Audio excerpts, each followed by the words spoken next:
Assalamualaikum warahmatullahi wabarakatuh.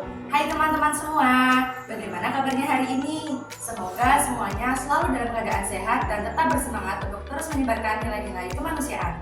Perkenalkan, kami dari PMR Maja SMP Negeri 3 Purwokerto. Di sini kami akan memberikan contoh dan penjelasan mengenai penanganan pada kejadian yang mungkin terjadi di sekolah dengan cedera luka terbuka di pelipis dan patah tulang di kaki. Semoga video ini dapat menjadi pembelajaran untuk kita semua ya. Disimak baik-baik. Sebelum video penanganannya, saya tunjukkan dulu mengenai penyebab dari adanya potensi kejadian yang bisa mengakibatkan cedera yang tadi telah disebutkan. Di antaranya, 1. Kegiatan olahraga. Yang kedua, aktivitas fisik lain di sekolah seperti bermain kejar-kejaran, lalu lari sambil tergesa-gesa. 3. Tangga di sekolah. 4. Lantai di depan toilet. 5. Lalu lintas jalan di depan sekolah. 6. Benda berat atau keras yang ada di kelas, laboratorium, maupun ruangan lainnya yang ada di sekolah. 7. Dan kondisi lingkungan lainnya di sekolah. Tidak hanya dikarenakan adanya bencana alam, namun bila kita tidak berhati-hati, maka bisa mengakibatkan hal yang tadi disebutkan. Bisa mengakibatkan hal-hal yang tidak diduga, seperti cedera luka terbuka dan patah tulang. Maka dari itu, kita harus tetap berhati-hati ya teman-teman. Nah, sekarang yuk kita simak videonya.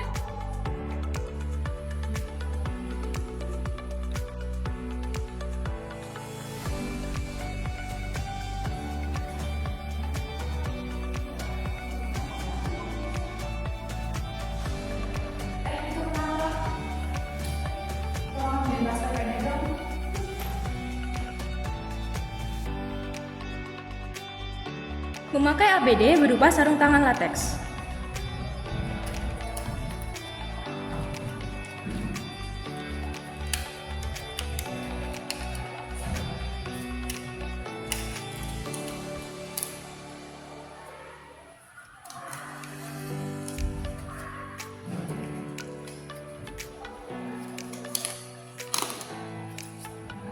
Dan masker serta kacamata pelindung. Hal lain yang harus dipastikan sebagai langkah keselamatan penolong adalah hak akses dan perlindungan bagi penolong. Dikarenakan di sekitaran korban tidak ada orang lain, maka perlindungan penolong oleh undang-undang itu sendiri. Melihat ke sekitar korban, apakah ada hal yang membahayakan buat orang lain? Bila ada hal yang membahayakan ataupun mengganggu penanganan, bisa diamankan terlebih dahulu.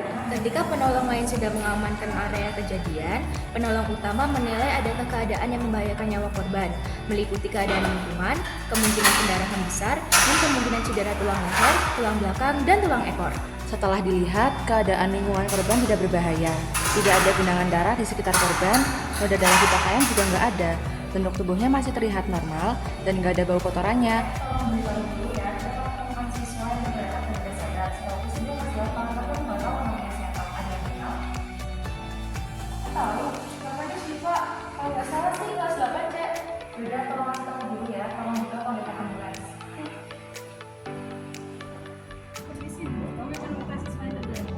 Meskipun kita mengandalkan guru ataupun orang yang lebih dewasa untuk memanggilkan ambulans, namun kita harus paham bagaimana tata cara memanggil ambulans. Langkah-langkahnya adalah sebagai berikut. Yang pertama, hubungi nomor ambulans yang teman-teman ketahui. Di sini ada layanan 119 yang disediakan dari Dinkes atau Posko PMI Kabupaten Banyumas di nomor 082220996343. Yang kedua, perkenalkan diri teman-teman dan jelaskan secara singkat atau teman-teman membutuhkan ambulans dengan menjelaskan kondisi keadaan korban atau pasien. Seperti di kasus ini disampaikan korban adalah perempuan usia SMP saat ditemukan terlihat tidak sadar dan tidak nampak ada tanda-tanda cedera mengancam nyawa. Yang ketiga, tentukan titik penjemputan korban. Bila posisi korban membutuhkan evakuasi darurat untuk mencapai akses ambulans, sampaikan perkiraan waktu perjalanannya. Yang keempat, sampaikan nomor kontak yang bisa dihubungi oleh ambulans.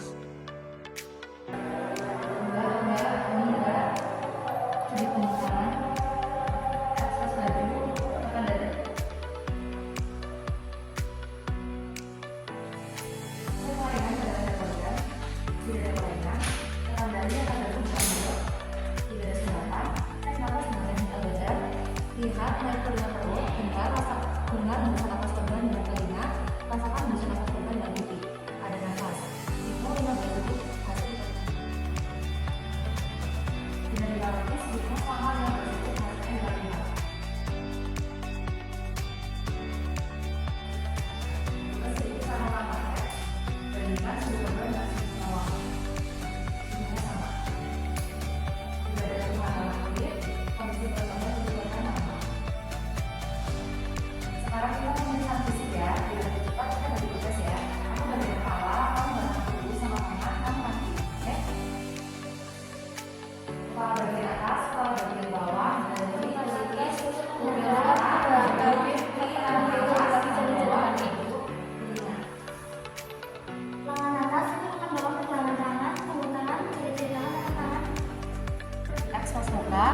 Tidak ada perubahan bentuk, ada luka terbuka, tidak ada nyeri, tidak ada bengkak. Bersihkan luka dengan air.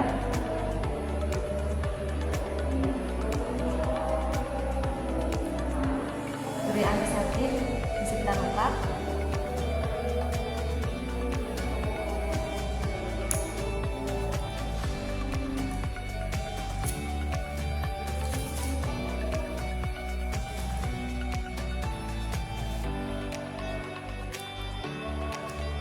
Lalu beri penutup luka.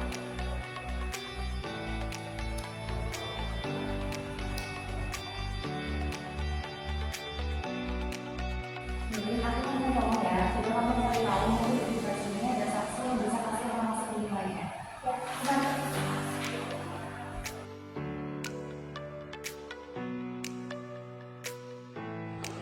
Aku udah bilang dulu, bisa dipanggil ambulans. Sekarang aku bisa bantu mana? Dia nggak sih bantu aku, tolong ini. Aku coba. Ada perubahan bentuk, tidak ada luka, tidak ada nyeri, tidak ada bengkak.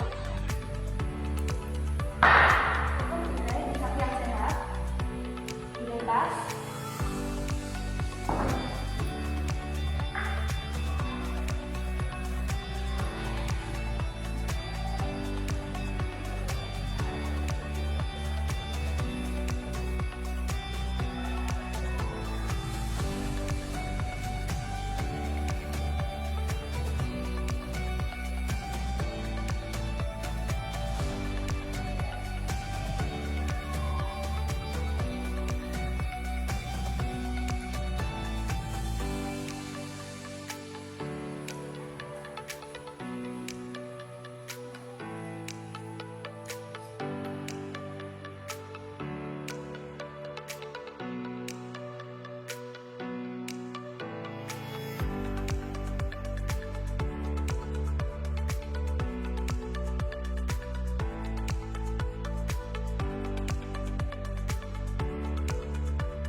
Penanganan melakukan imobilisasi dan fiksasi pada kaki yang cedera.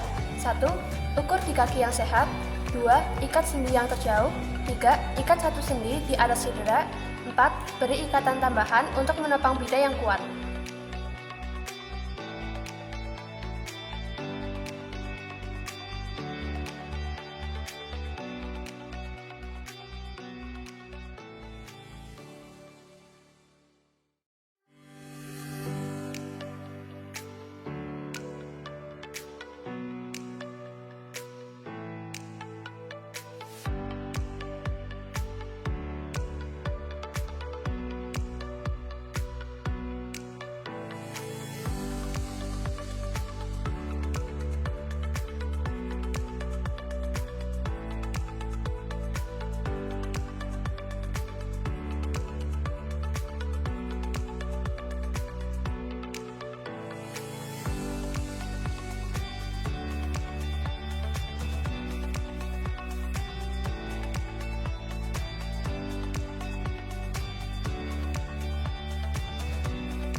sirkulasi ada di jari pada korban.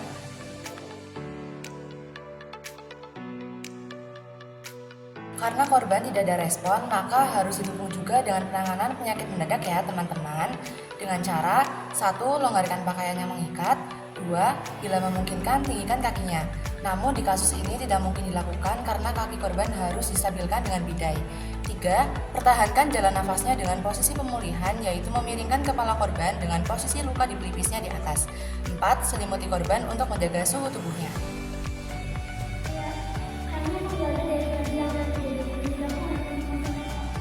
Oh sudah, kalau begitu saja buat obat, makanan, alerginya kita nggak tahu. Kalau buat kejadiannya ya sama-sama menemukan korban yang ada terletak. Mungkin nggak perlu saat sedang menjadi normal, lalu kita tentang ada. Keluhannya ada tiga. Pertama, korban mengalami penyakit mendadak atau pingsan. Kedua, ada cedera di kaki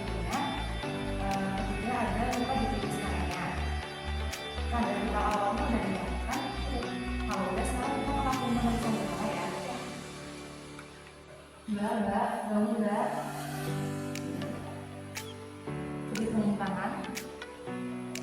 Eksos baju, tekan dada. Tekan dada, angkat baju, buka mulut. Tidak ada sembaran. Cek nafas dengan detik udara. Ingat, cek dengan perut, dengar hembus nafas perut dengan hidungnya, rasakan hembus nafas perut dengan gigi. Ada nafas. Itu nafas selama 15 detik, hasilnya dikalikan 4.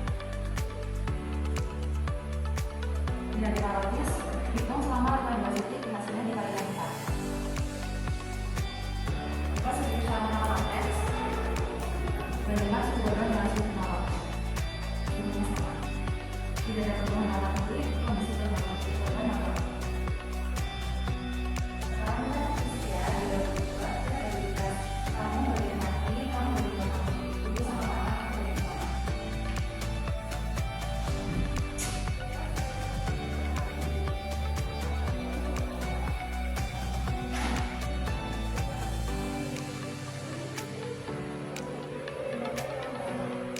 Sekarang kita melakukan penanganan ulang ya, pastiin kakinya sudah diberikan.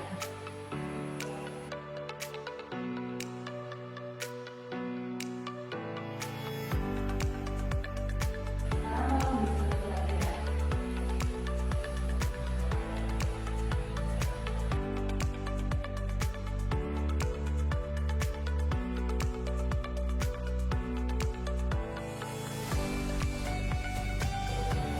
Dan yang kedua untuk orang bulan tadi ya.